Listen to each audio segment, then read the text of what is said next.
We're currently at the Writers of the Future weekly workshop, and I've been interviewing the various winners.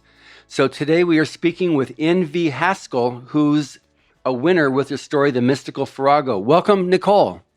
Hello. Thanks for having me.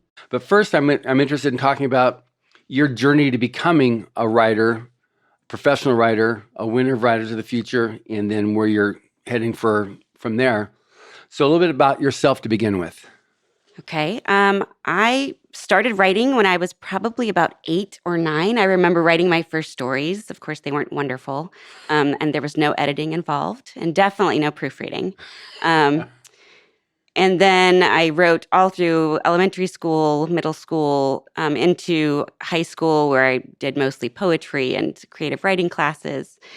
And then when I got out of high school, I stopped. I went to college and got a bachelor's of science, and that was my focus. And it took me about 30 years before I wrote again. And that was 2.5 years ago.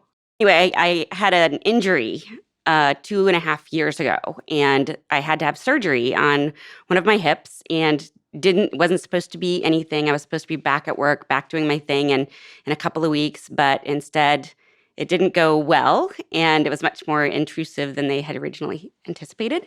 And that put me off work and off of all physical activity for 3 months. I woke up one morning at 5 o'clock in the morning and was like, I'm going to write. And I wrote 3